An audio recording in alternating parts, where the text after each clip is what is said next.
Okay. So let's start with our first lecture of CA Foundation Law. This is going to be a fast track batch, right guys? So जैसे नाम ही कहता है, it's a fast track batch. Usually हमारा foundation law जो होता है, जो in all 60 marks का होता है, उसको complete करने के लिए मुझे 85 hours लगते हैं, which is the regular batch. But now this is a fast track batch, so I'm assuming आपने already एक बार हमारा foundation law पढ़ लिया है या तो ऊपरी ऊपरी आपको knowledge है. So basically every topic is going to be covered in this particular batch, but in a little fast track manner. So you have to be really involved in all the decision making. You have to answer to everything that I am asking you all in class. मेरा lecture जो है, मेरी classes जो है, मेरा subject जो है, जरूर थ्योरेटिकल सब्जेक्ट है, but it is not going to be monotonous. तो ऐसा बिल्कुल भी नहीं होने वाला मैं बोलती रहोगी और आपको मौका नहीं देने वाली हूं. It is going to be very interactive. और प्लस हमारे लिए तो और एक बड़ा चैलेंज है कि हमारे जो लेक्चर्स है वो फिजिकली नहीं बल्कि वर्चुअली कंडक्ट किए जा रहे हैं. तो एक प्रॉमिस मैं आप लोगों से भी चाहती हूं that you should be sincere towards yourself. Lecture देखते देखते बस लेक्चर बंद कर दिया, इंस्टा खोल दिया, फेसबुक खोल दिया, गेम्स खेलना चालू कर दिए या कोई सीरीज देखना चालू कर दिया, ऐसा मैं बिल्कुल भी नहीं चाहती हूं. आप लोगों का अटेम्प्ट जो है आप लोग जानते हो 24 जून से शुरू हो रहा है. So you have very few days remaining for your attempt. At least इन दिनों में you have to be sincere towards yourself. इतना तो अपने लिए मुझे लगता है आप लोग कर ही सकते हो, राइट गाइज? और किसी के लिए नहीं मांग रही हूं, अपने लिए मैं ये सारी चीजें मांग रही हूं. किसका बर्थडे है? Ricky, wish you a very happy birthday. God bless you Ricky. ठीक है. और देखो क्लास में मस्ती होती रहेगी, बट नाउ मस्ती is secondary. What is our objective is कम से कम समय में हमें हमारे पांचों भी लॉज जो है उसको कंप्लीट करना है, जिसके लिए मुझे आपका बहुत ज्यादा सपोर्ट चाहिए, right guys? And don't worry, जरूर ये सब्जेक्ट थ्योरेटिकल है बट मेरा अप्रोच एकदम प्रैक्टिकल रहने वाला है. सो आपको कभी भी ऐसे नहीं लगेगा कि ये जो सब्जेक्ट है बहुत बोरिंग है. इनफैक्ट इसी सब्जेक्ट को मैं बनाने वाली हूं scoring. Okay, so please sit straight like good children, your eyes and ears open, suspend anything else that you are doing and only concentrate on this topic. तो आपको आपकी स्क्रीन के सामने नजर आ रहा होगा the index of my book. As you all know, I think you all know, it is assumed that you all must be knowing कि हमारे फाउंडेशन लॉ में 5 एक्ट्स होते हैं जिसको आपको पढ़ना है. First is the Indian Contract act, then is the Sale of Goods Act, Partnership Act, Companies Act and the LLP Act. 60 marks का तो आपका सिलेबस है, बट इंस्टीट्यूट ने इंडिविजुअली कौन से एक्ट का कितना वेटेज है ऐसा प्रिस्क्राइब नहीं किया है. बट जो 2018 में पहला अटेम्प्ट था सीए फाउंडेशन का, मतलब आपके न्यू कोर्स का, उस अटेम्प्ट से आज तक जब हम अटेम्प्ट का ट्रेंड देखते हैं, majority questions are from the Indian Contract Act. Almost 60 में से 25 to 30 marks questions are from the Indian Contract Act. तो ऑब्वियसली बात है जब मैं आपको पढ़ाऊंगी भी, majority of the time is going to be dedicated to the act which has the maximum weightage, which is the Indian Contract Act. So let us begin with our syllabus. Okay.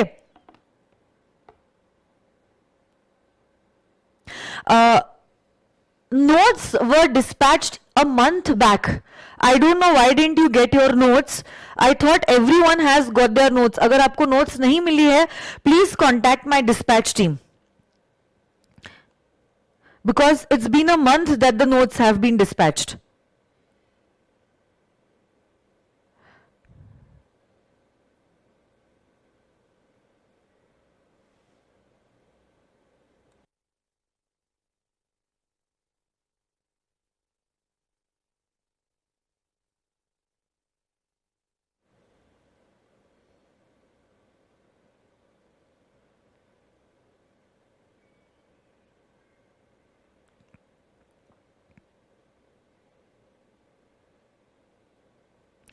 किसी ने पूछा है जो changes है ma'am उसके बारे में कुछ बता दीजिए.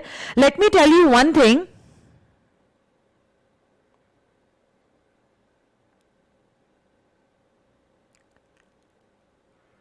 Yes, my dear friends, for the fast track batch, you will only get the chart books and the PPT books. Okay, so this is not the regular batch. तो main books आपको नहीं मिलने वाली है. Fast track batch के हिसाब से आपको provide किए जाने वाले हैं only the chart book and the PPT books. So these are your only notes that you all will be having. किसी ने चेंजेस और अमेंडमेंट्स के बारे में मुझे पूछा है. All amendments which are going to be applicable for your attempt will be covered okay in these lectures, so you need not worry. Digital books मैंने किसी को प्रोवाइड की नहीं है, so even though students who have opted for the digital notes have actually got my physical copies of the notes. ठीक है.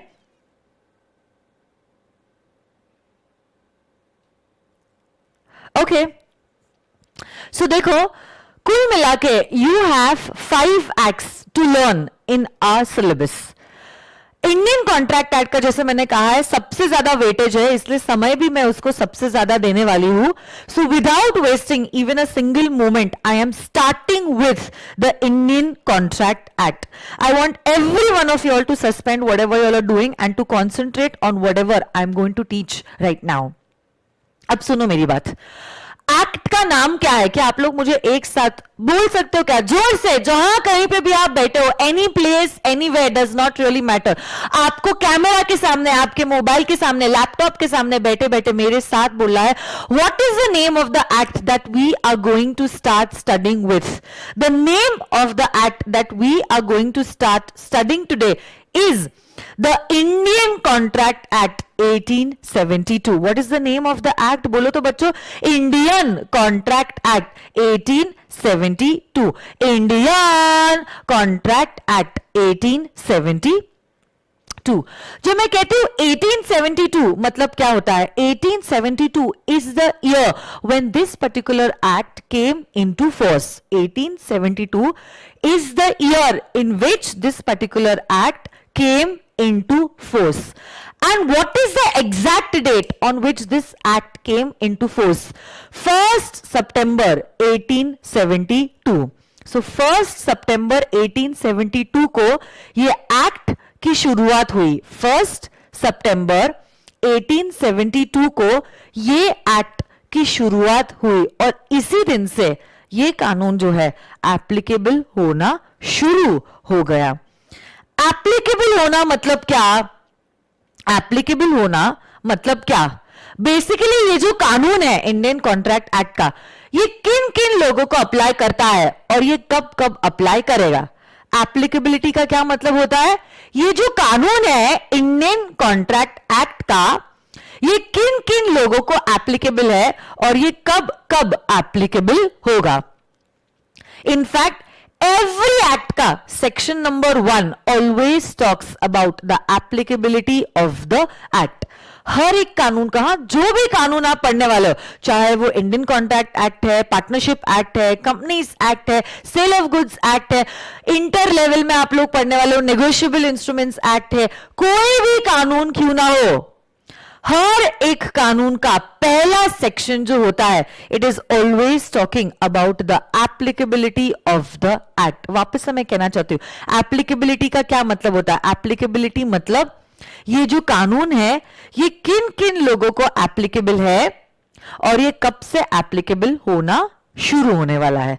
तो जहां तक मैं ज्योग्राफिकल एप्लीकेबिलिटी की बात करती हूं, my dear friends, this act applies to whole of India. This act applies to the whole of India. This act applies to the whole of India. It applies to the whole of India.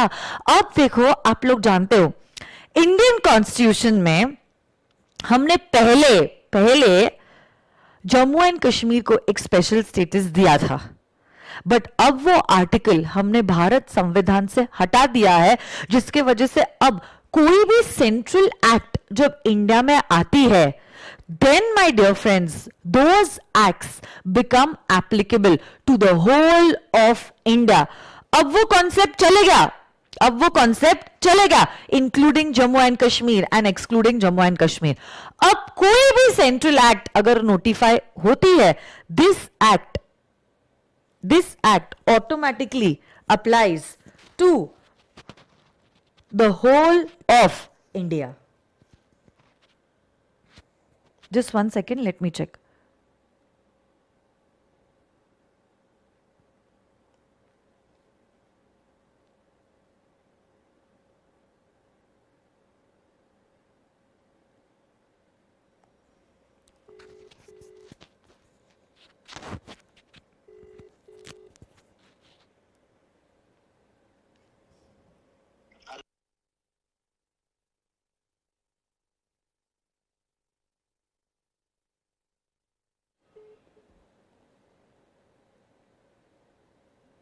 Okay. If you feel the voice is more, please remove your earphones, और volume का tab आपके पास है, आपके पास option है, you can increase और decrease the volume as you wish to. Okay, so if you feel the volume is a little higher, you can reduce the volume from your end also. Okay, you don't have to make a fuss of everything. Okay, come on, now you all are foundation students. यार आप लोग professionals हो, बच्चों की तरह behave नहीं करना है. आवाज कम लग रही है बढ़ा सकते हो, ज्यादा लग रही है कम कर सकते हो, सिंपल. कितना टेंशन लेते हो आप लोग छोटी छोटी चीजों का. सुनो ना मेरी बात, इंडियन कॉन्ट्रैक्ट एक्ट जो है आज के जमाने में it is applicable to whole of India. In fact I already told you all, अब अगर कोई भी सेंट्रल एक्ट पास होती है, every central act my dear friends automatically becomes applicable to whole of India. अब आज के जमाने में इंक्लूडिंग जम्मू एंड कश्मीर और एक्सक्लूडिंग जम्मू एंड कश्मीर का कॉन्सेप्ट नहीं है. Every act is going to be applicable to the whole of India. तो यही है सेक्शन नंबर 1 जो बात करता है applicability of the Indian Contract act के बारे में. क्या आप लोग एक साथ मुझे बता सकते हो? You can reply through chats also. Section number 1 जो है वो बात करता है एप्लीकेबिलिटी ऑफ द एक्ट के बारे में. इंडियन कॉन्ट्रैक्ट एक्ट कहां एप्लीकेबल है प्लीज बताइए मुझे. I am waiting for your answers on the group. Indian Contract Act कहां पे एप्लीकेबल है? It is applicable to, please tell me, it is applicable to. Come on, I am waiting for your answers on the group. Come on, tell me. It is applicable to what? Come on, tell मी.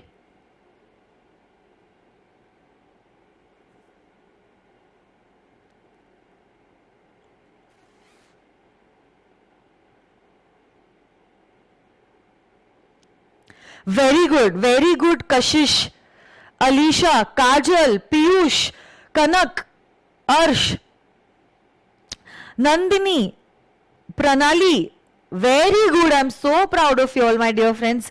सबसे पहले सही जवाब देने वाले बच्चों में से ये कुछ बच्चे थे जिन्होंने कहा है this act is applicable to whole of India. बाकी के सारे बच्चों ने भी जवाब दिया है.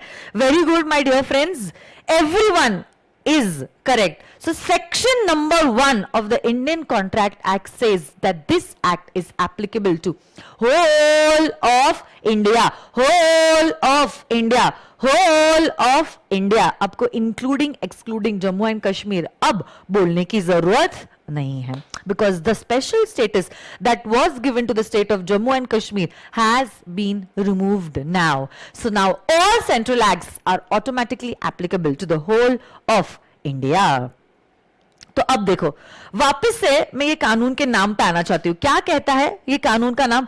The Indian Contract act 1872. The Indian Contract act 1872.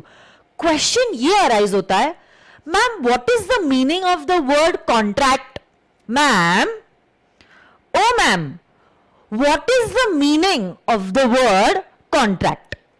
अब देखो एक्ट कहती है an agreement enforceable by law is a contract.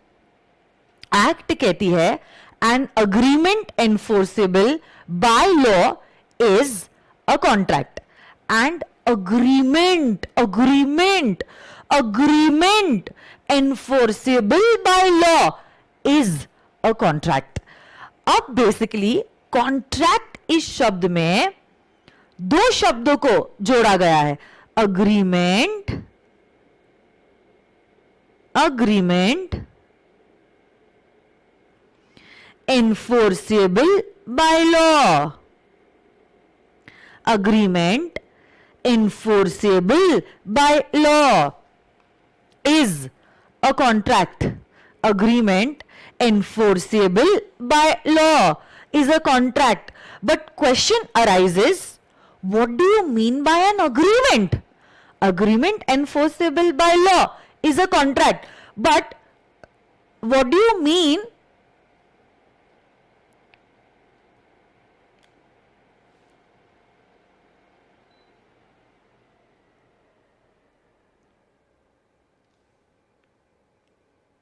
what do you mean by the word agreement?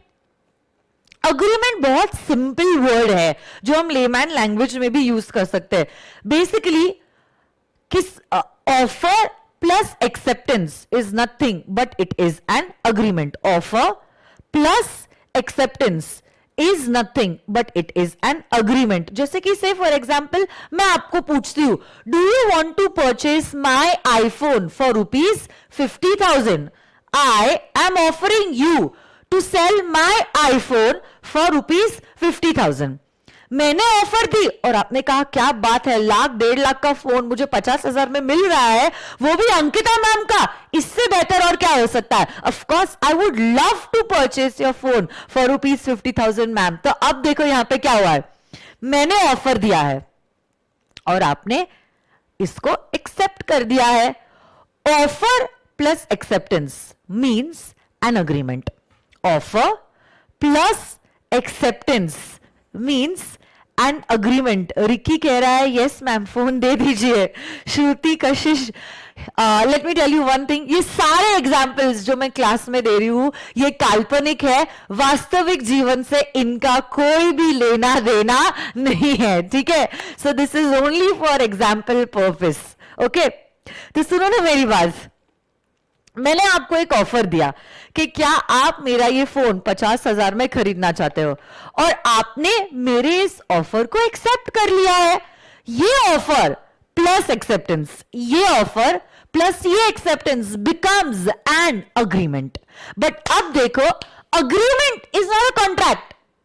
Act ने क्या कहा है, agreement enforceable by law. Agreement enforceable by law is a contract.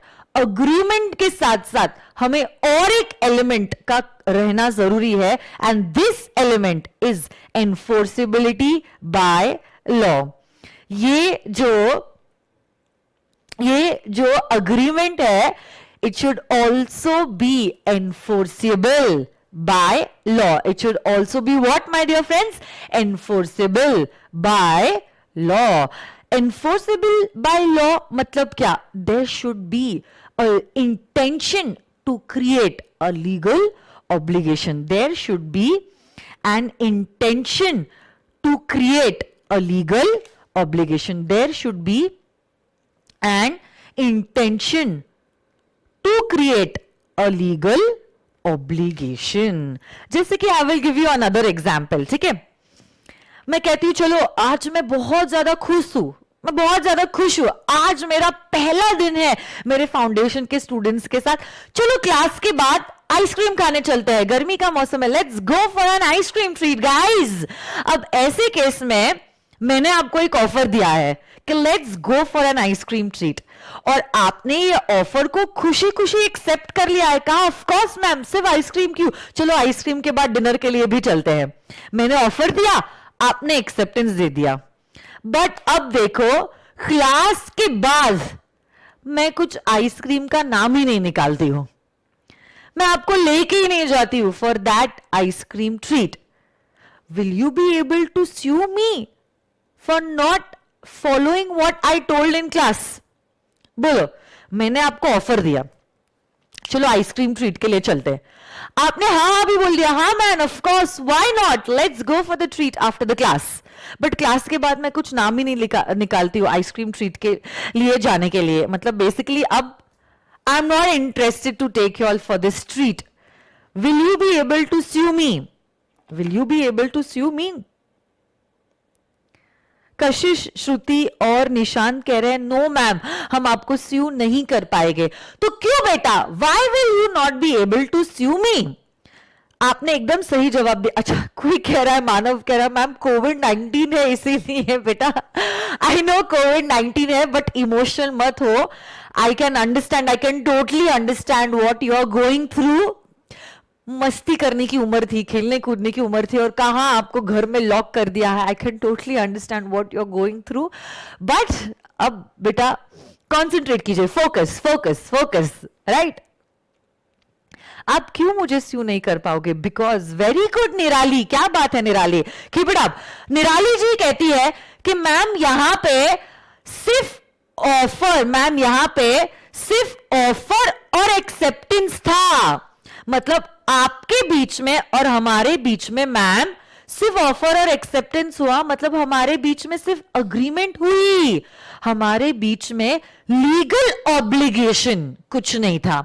Because the offer and acceptance was of a social nature, was not of a legal nature. There was no enforceability by law, and no enforceability, no contract. तो हमारे बीच में जो रह जाता है वो सिर्फ रह जाता है एक अग्रीमेंट, और वो नहीं बन सकता है एक contract. Getting this or no my dear friends? बोलो। सिमिलरली आप आपके पीपीटी बुक्स में भी देख सकते हो। देखो यहां पे इस एग्जाम्पल में क्या हुआ है।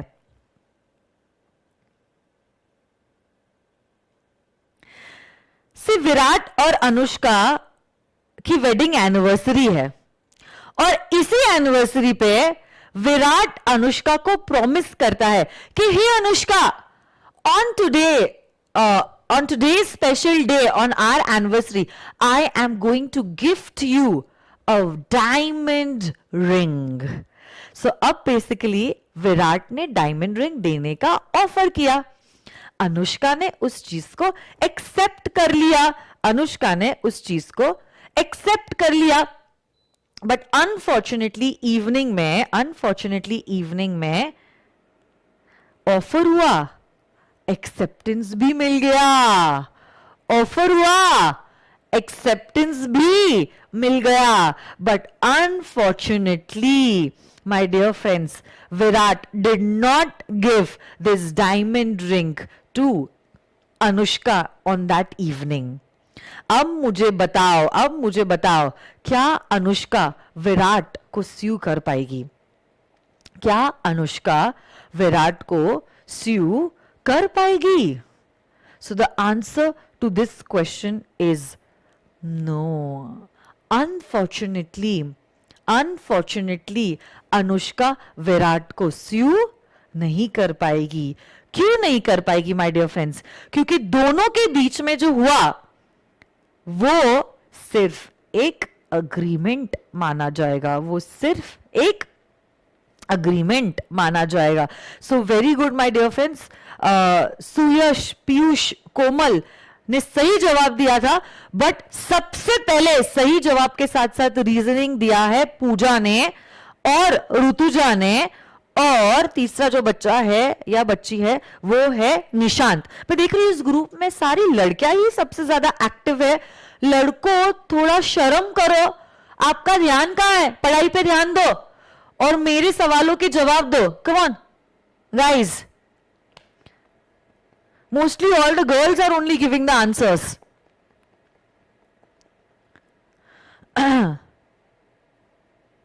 यस, यहां पे कॉन्ट्रैक्ट नहीं बन पाएगा।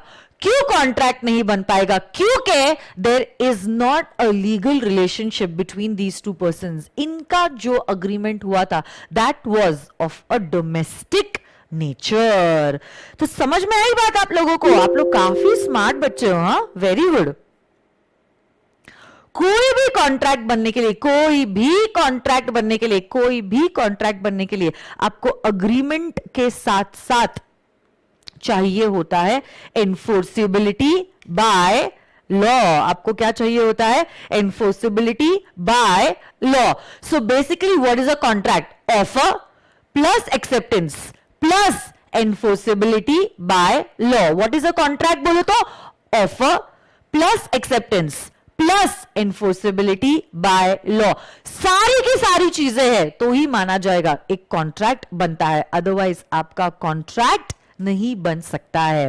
ओके, एक क्वेश्चन मैं आप लोगों को पूछना चाहती हूं, आपके हिसाब से which is a broader term, which one is the broader term? Contract broader है या अग्रीमेंट ब्रॉडर है? क्या आप लोग मुझे बता सकते हो which is the broader term, contract or agreement?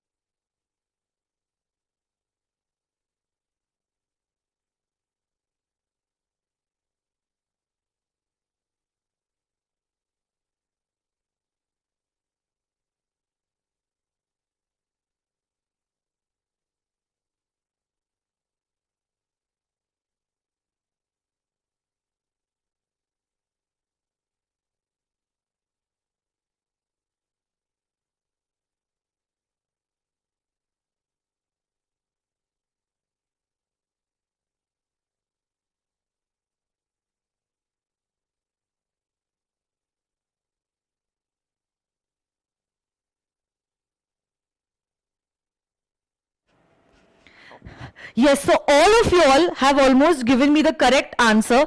The term that is broader is an agreement. All contracts, okay, all contracts have an agreement. But every agreement may not turn into a contract. Why? There could be certain agreements which can remain as agreements and do not turn into contracts. Like the example that I gave you right now. I invited you for an ice cream treat. यहाँ पे आपके और मेरे बीच में क्या हुआ है? आपके और मेरे बीच में जो हुआ है that is only an agreement.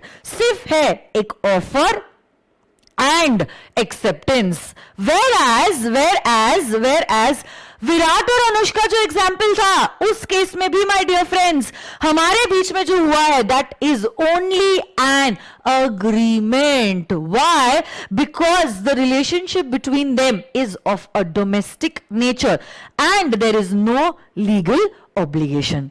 तो कोई भी कॉन्ट्रैक्ट बनने के लिए आपके पास होना चाहिए offer plus acceptance plus enforceability by law, then only it will turn into a contract. So I think all of you all gave me the correct answer. All of you all gave the correct answer, and the answer is that a agreement is a broader term as compared to a contract.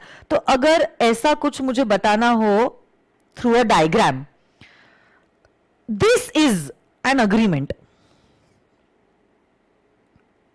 And this is a contract. Broader term मतलब super set जो है वो क्या है?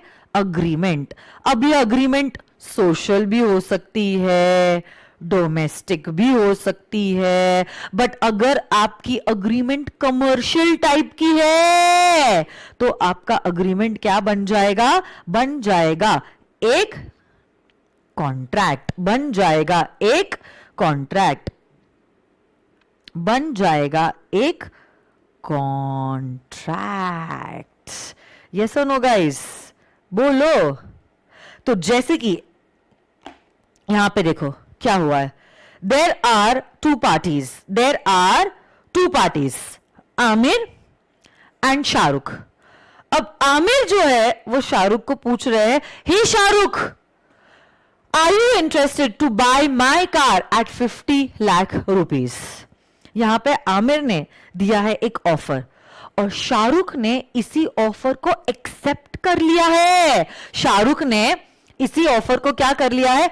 Accept कर लिया है. अब देखो यहां पे ऑफर भी है और एक्सेप्टेंस भी है, दोनों के बीच में अग्रीमेंट है. Plus this agreement is of commercial nature.